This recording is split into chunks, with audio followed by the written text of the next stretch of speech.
Well, welcome to Walking in Spirit and Truth. We are so glad that you've joined us today. I see John is trying to get in the room, but it looks like he might be having some technical difficulties. So we I will. am. I have audio, but I don't have video. I'm working on it.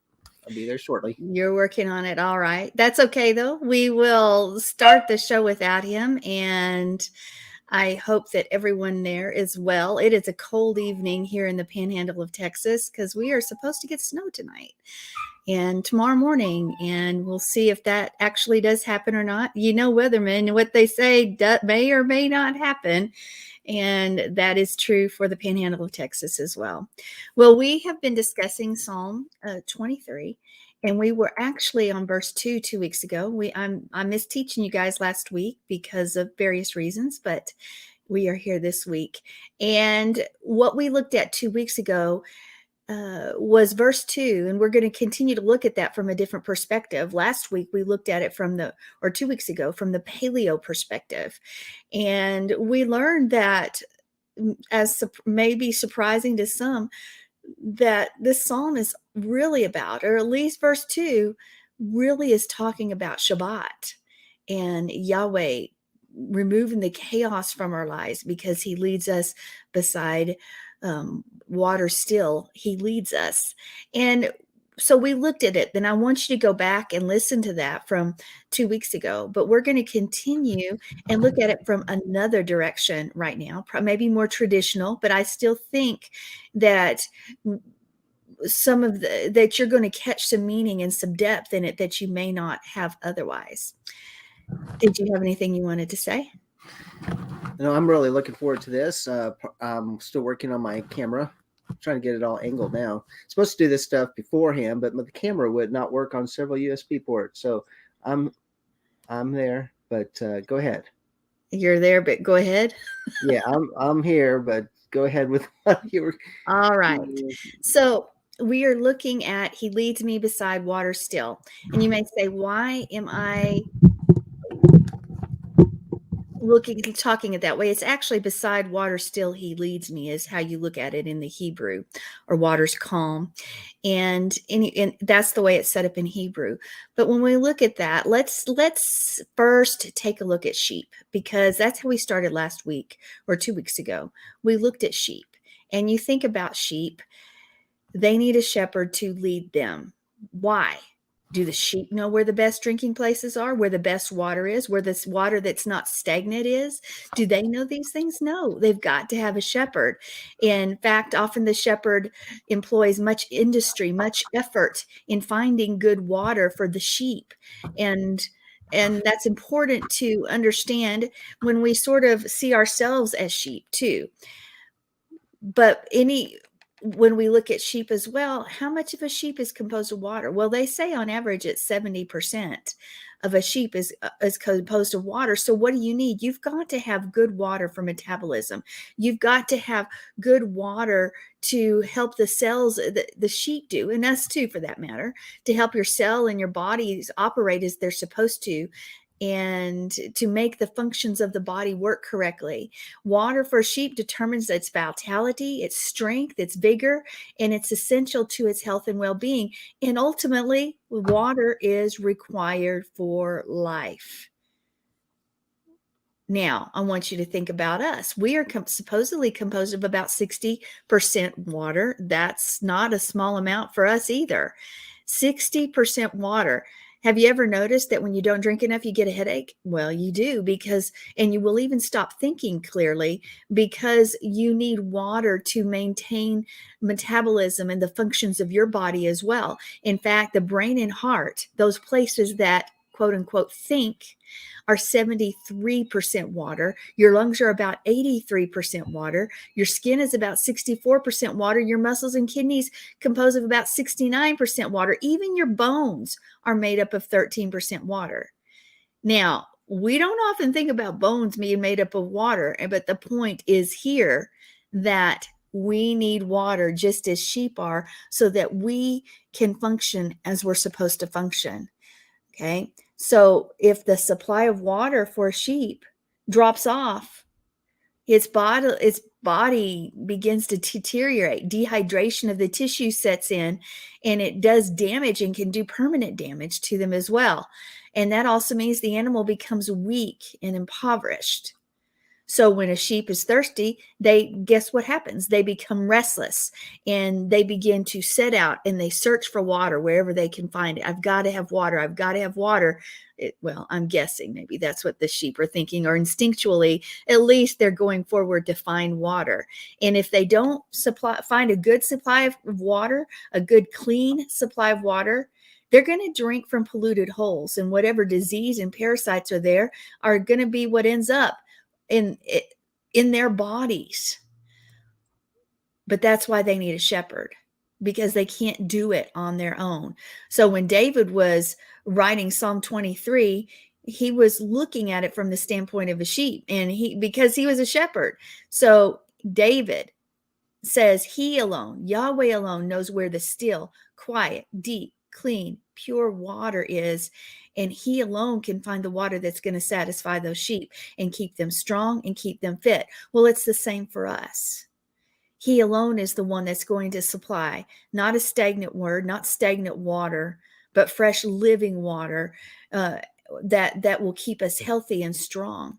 Now, sheep ultimately can find water from three sources.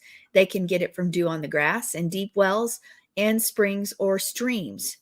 Now, I did not know this fact until I was studying up on it, but sheep can actually go months without water from a body of water because they get it from the dew, if they're heavy dew that's on the grass each morning.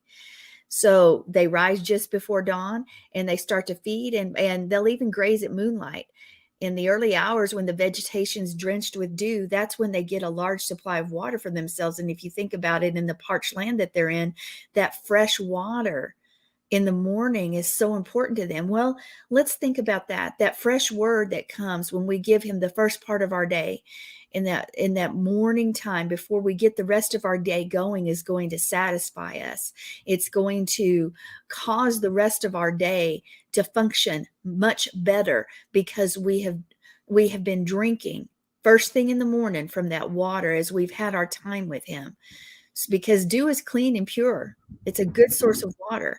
And the shepherd is the one that supplies that dew. He leads me beside still waters. He knows where the still waters are. He knows where the green pastures are. And yes, green pastures are Sabbath. We did look at that. But the point is, the shepherd is still leading us. It is his job to lead us. It is the shepherd's job to lead us. All right. So as we continue on that vein, I want us to think about the word lead, Yenahaleni, Yenahaleni. Okay, when you read from right to left, so Yenahaleni. Now, the root word of that is Nahal, which means to lead with care. So that means to guide, to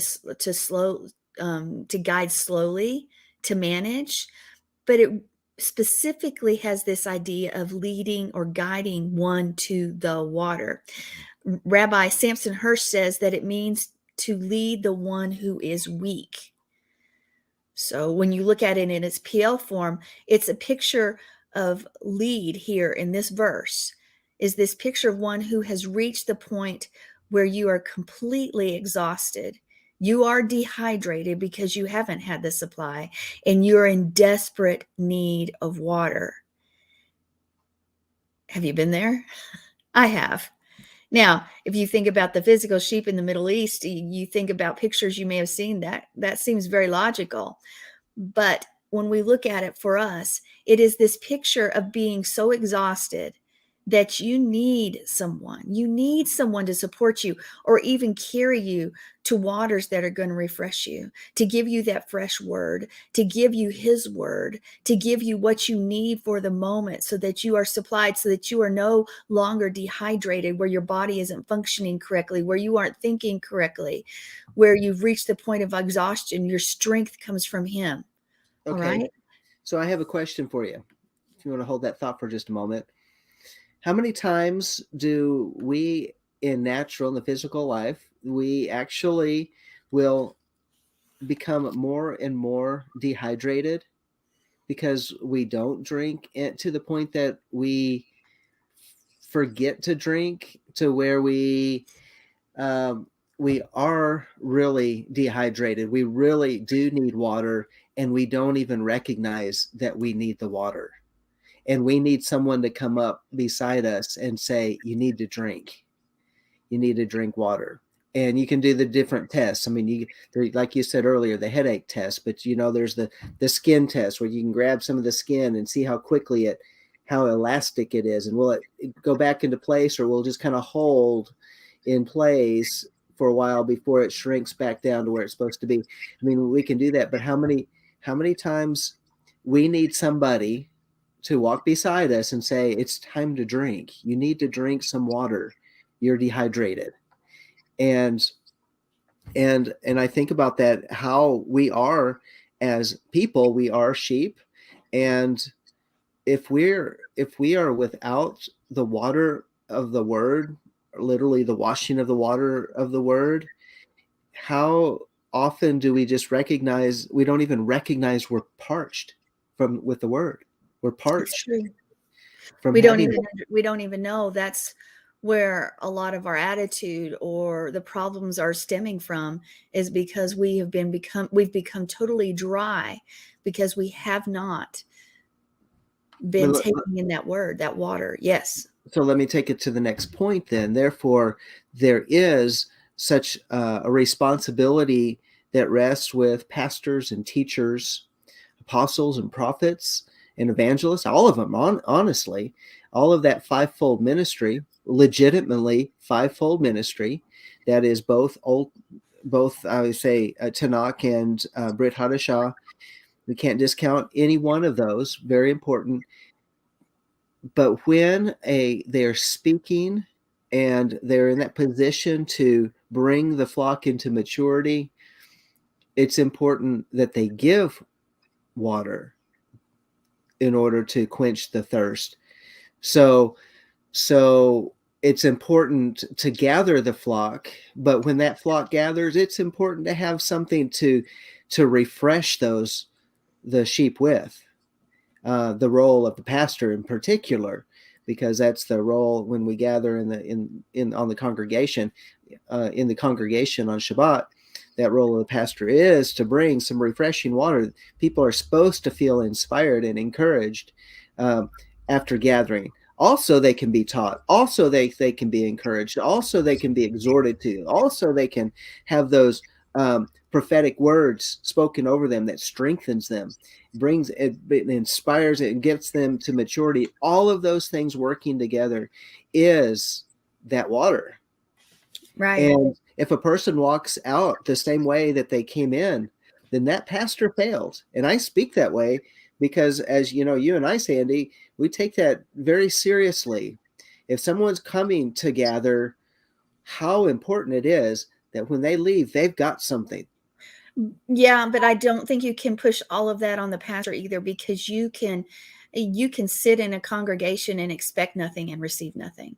And here, that expectation is very important, because there is that old idiom that says you can lead a horse to water, but you can't can't make them force drink. him to drink. And so there, it goes two ways. Attitude is everything. A sheep's attitude will prevent them. And if you came just to find the newest nugget, or if you're sitting there for a performance or a show, you'll receive nothing. Mm-hmm. And that is not the fault of the shepherd or the pastor at the point. But and so there is a twofold responsibility, because we are thinking living creatures as well. And it's also our responsibility.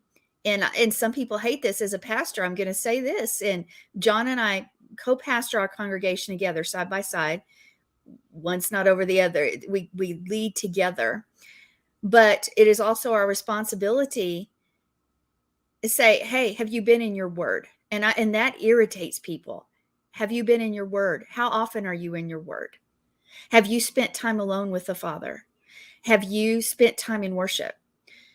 And when you get no answer, no, no, no, you're going to often find that those people are quote unquote dehydrated and dried up and are facing situations because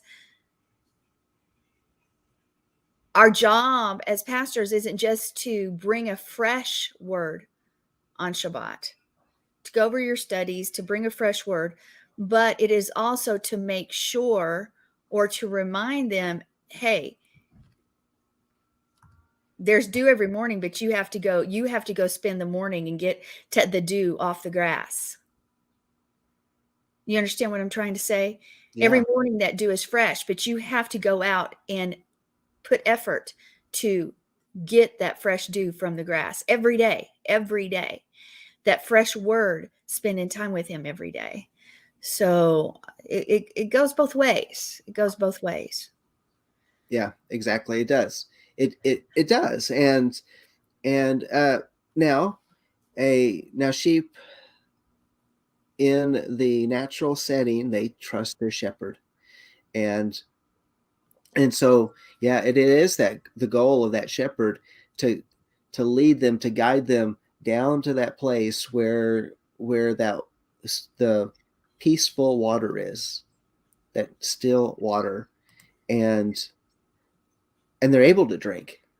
And Now, if we remember what I said before, waters represent chaos, and he is the one that removes the chaos so that we can rest. And we're going to look at that a little bit more too.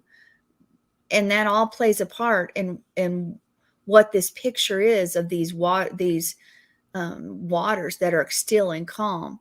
Now, if you remember 2 weeks ago that we looked at this paleo structure, or at least let's look at the Hebrew letters. But before we do that, I want you to really get this understanding that Yahweh puts his arms around you when at these waters still. He puts his arms around you to support you, and when your strength is almost gone, and he guides you to that place of refreshment, those waters of refreshment, if you will follow. And that's another thing. So he's got to be the one that satisfies. We've got to stop looking at other things to bring satisfaction, to fill our time, to bring answers in our lives when we've failed to go before our King, when we failed to allow him to lead us to that place of satisfaction. So when we look at the letters, one more time, the letters of the word Yenahaleni, we have that picture of the yod, the nun, the hey, the lamed, the nun, and the yod. It's almost like this pyramid that's formed because we hear the repetition of those letters. And I talked a little bit about it last time, but when you put the images with these consonants, we have, I think I said, the deeds and the life reveals the control of the life and the deeds. And so you have that, as I said, that pyramid structure. And it's just amazing how y'all works that out. But I think it helps us to understand, what does it mean to lead with care? It's the deeds or the work of life reveal the control of a life of deeds. So what does that mean? It means that basically the things that we're doing are going to reveal where our life and the work is coming from. It means if Yahweh's leading with care, God performs those things which bring life, and he reveals his control of the life of what we're doing. So who is the one operating? Who's the one sitting on the throne of our hearts? And in that, it gives us this picture of this Izer of Israel. Now, you may be familiar with that term. We've talked about that many, many times. The Izer Kenegdo. Where do you hear that? That is what many call the helpmeet, or what Mrs. Adam was created to do. And you can go back to my Walking Dead series Walking Dead and Face to Face and Let the Women Be Silent to further get an explanation of what an Iser Kenegdo is. This help me, but it's not a picture of a helper, because God's not just a helper. If you put Yahweh as just your helper, then you are missing who he is.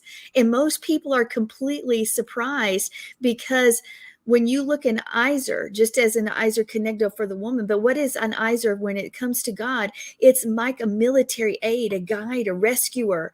And that's what that woman is. Now, we're not here to discuss that right now, but we look over and over in scripture, and it says, Exodus 18:4, the other was named Eliezer, for he said, the God of my father was my Iser and delivered me from the sword of Pharaoh.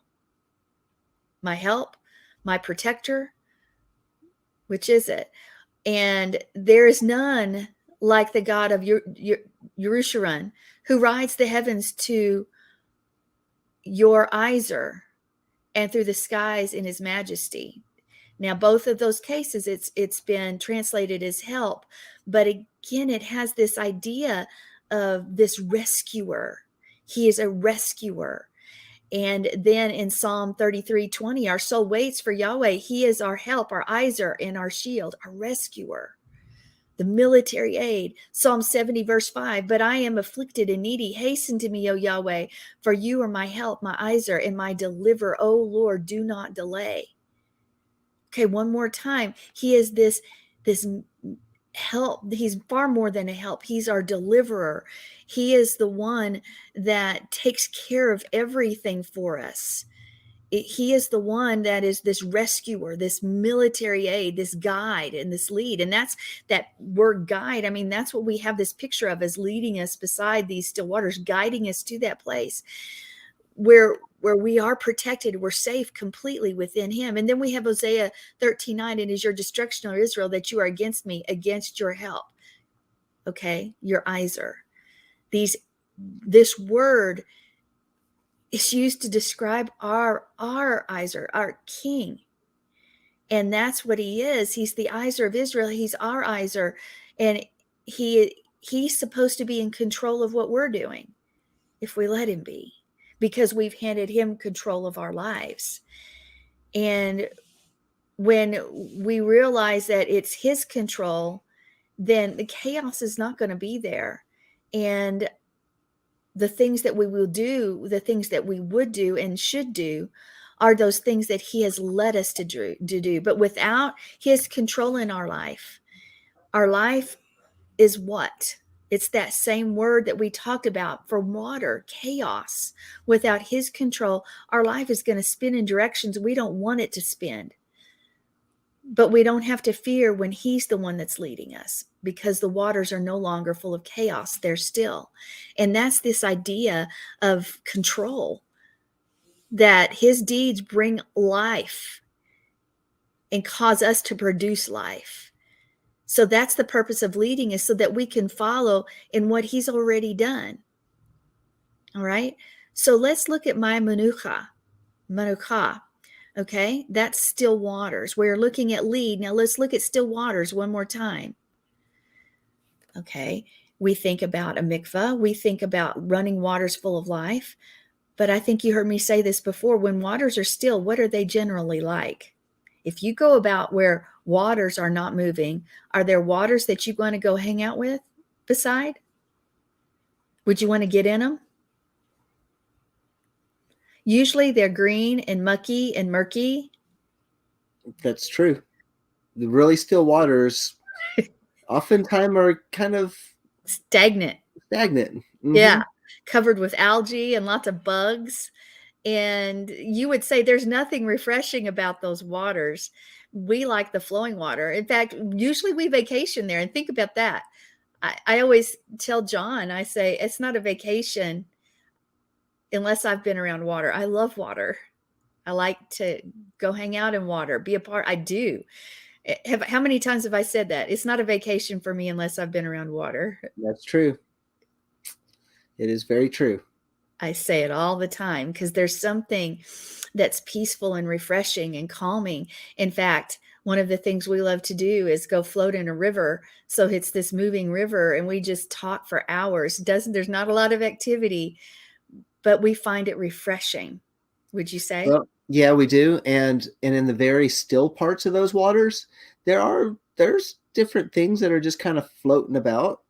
I'm not, That's not where we're focused, but no, yeah, but we, you had brought it up, but it's in the areas that there's more rapids. There's nothing just hanging out in the water. It's all washed clean. So, that's but true. I was gonna say this, Sandy. We met going to the river, and We did. and we went to whitewater rafting. We weren't floating in a tube, but in our younger days, we did float in the I would still raft. do that. I would love to do that. It's so much fun. Okay, but we're not here to Yeah, discuss we're our digressing, vacation. but it wasn't vacation unless we were in the water.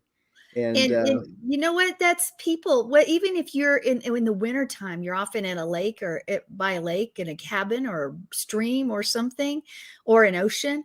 I mean, that's sort of a commonplace. And so there's a reason. There's a reason that we're drawn to the water.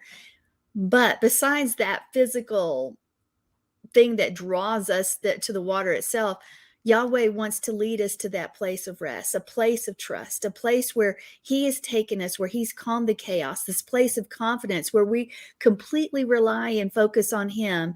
And also, when you're beside waters that are still, there's not a lot that's going to distract you. Your focus will be on Him. Your focus will be on what He's done. He wants to take the heavy load from our life, and He wants to give us shalom. He wants to give us peace and rest. And he wants to replace it with those things, and we oftentimes fight Him all the way. Let's look at Matthew 11, and we're going to look at verses 28 through 30. Matthew 11, 28 through 30.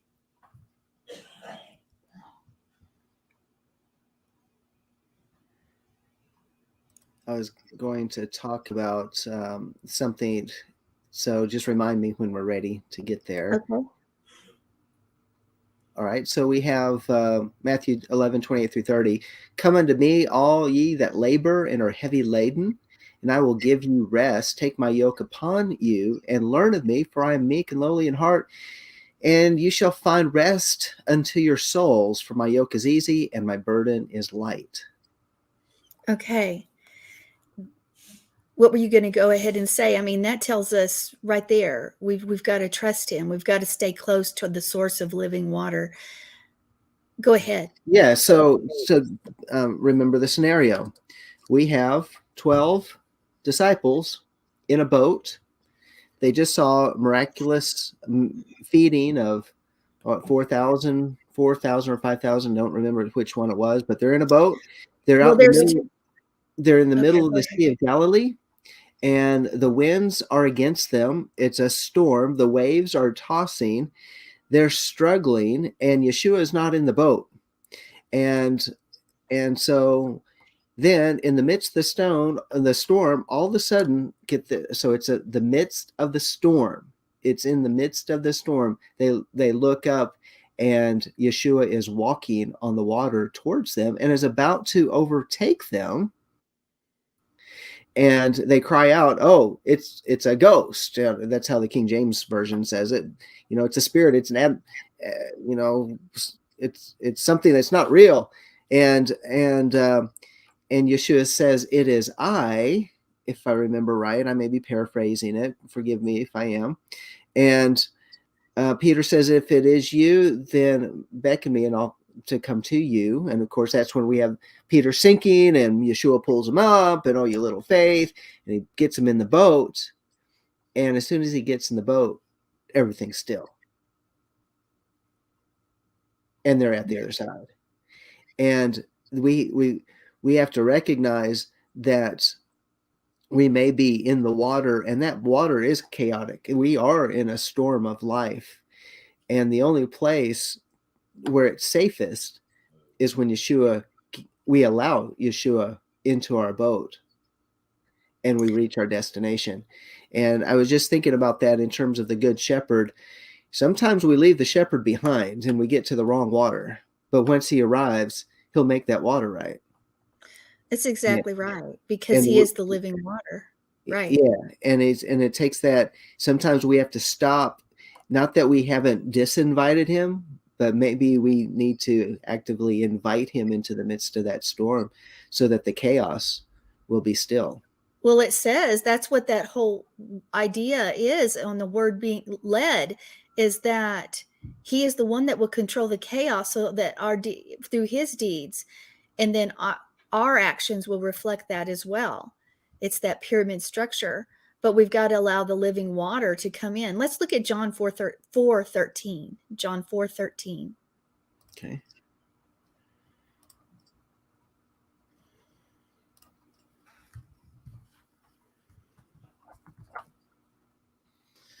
And John 4:13 says, Yeshua answered and said unto her, whosoever drinks of this water shall thirst again. Keep going. Oh, okay.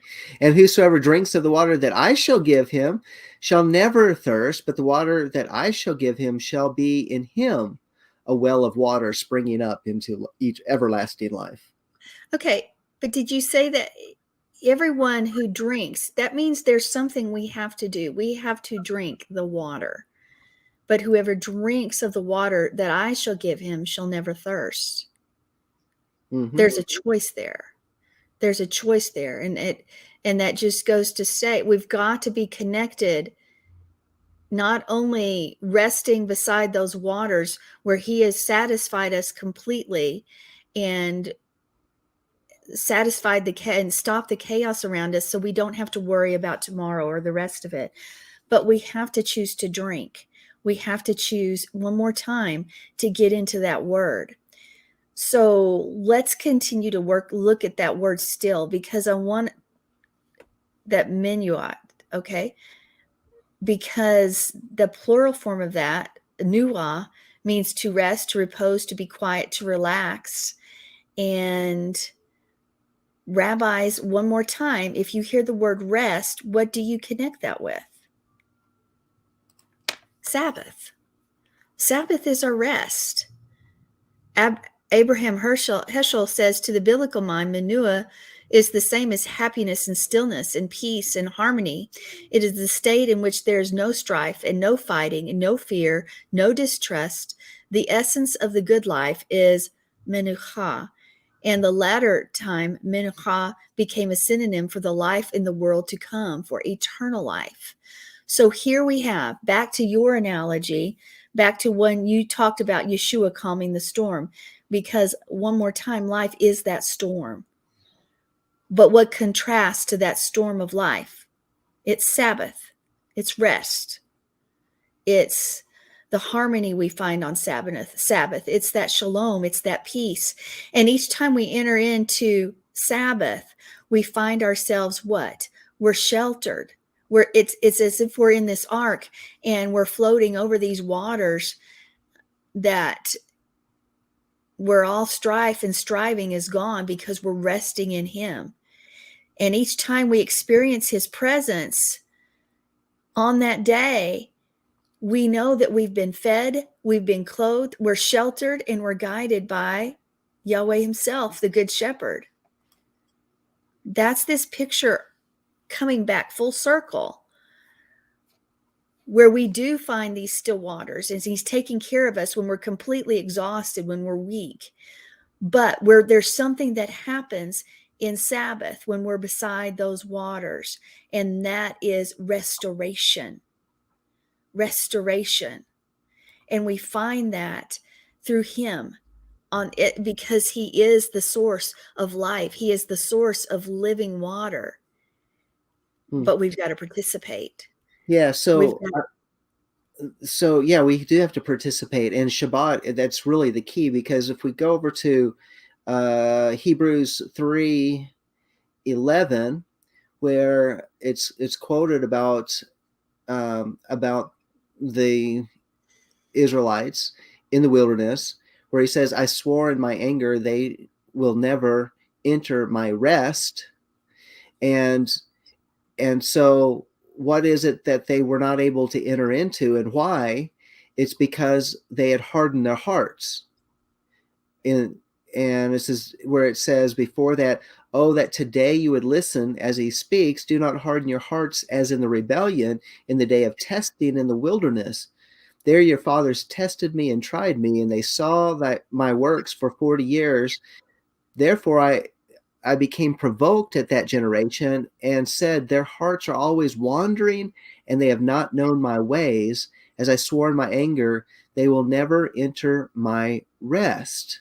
And so it goes on. So see to it, brothers and sisters, that none of you has an evil, unbelieving heart and forsakes the living God, but exhort one another as long as it's called today, that none of you become hardened by sin's deception. For we have become partners with Messiah, if in fact we hold our initial confidence firm until the end. And it goes on, and in verse 19, so we see that they could not enter in because of unbelief. They couldn't get that rest, but that word for rest is, in the Greek, is katapasis. Katapasis, and I hope, I don't know if you were going to go there with that word, but you know what it means? It means a putting to rest, a calming of the winds, and a resting place. So it goes right along with this whole analogy of the storm in the sea, the whole analogy of where we're being led to the still waters. And what is the still waters? It is Shabbat. It's where we sometimes we have to make the week stop in order to find rest, where there is a calming of the winds, there's a calming of the storms, there's a calming of all the events of our life, to we say, that's not going to break in. This is the time of rest. And but the thing is that he's put the parentheses around Shabbat, and we enter in through the door of the first set of parentheses. We are in a bubble until we exit those parentheses. And that's what the rest is about. It's that fixed, tranquil place already set aside for the week. And we can choose either to go there or not. That's right. But it's not simply that. It is that, but it is also, he is still the water. Oh, and okay. But let me also, I'm sorry. I'm just excited about this, but here's the other part of it is, why did they not enter into it before? Is because they had an unbelieving heart. They didn't think that the Shabbat was really that day that's set apart. That's why so many Sunday Christians have a hard time with Saturday, because there's unbelief about that day. How many times do we, if we break Shabbat, is it because it's just we have to get something done, or is it because we lack faith? And so therefore our sanctuary day is being encroached upon by something that we thought couldn't be handled. So we had to handle it. Right. And we didn't believe God to handle it. And we go back to that word trust. Do we trust him? Because when we are beside those waters, we've got to trust that he's taking care of everything for us so that we can rest. When we refuse to rest in Shabbat with him, then we do not trust him that he has calmed the chaos around us, that he's going to take care of us and he's going to supply to make sure that we're satisfied in those green pastures. And that's really a good place to stop before we go to verse 3 next week, because we've looked at it from both angles. We've looked at it from Shabbat, but we've also looked at it as he's the one that's taking care of us when we're at our weakest point. And he's the one that knows where the good water is, for he is the living water. He is the water that satisfies, his word, his presence. So anyway, it is time for us to go to the second part of our show. And we are so glad that you joined us, but there's more to hear Am I correct, John? Oh, absolutely. So tonight you want to join us on the Craig Report. On the other side, you're going to catch us only on Twitch and on the website. And if you go to the website, you can watch it at the first one. If it seems to be buffering on you, scroll down to the very bottom and you can pull up the Twitch feed all by itself. You'll see it there and you can watch it on the Twitch feed there. It should work. Or you can just get the Twitch app and also just and catch it that way, because that way the streaming is not unbroken. And so we've got some things to talk about on tonight's edition of the Craig Report. So yeah, please join me on the other side. All right. So until next time, shalom. Shalom.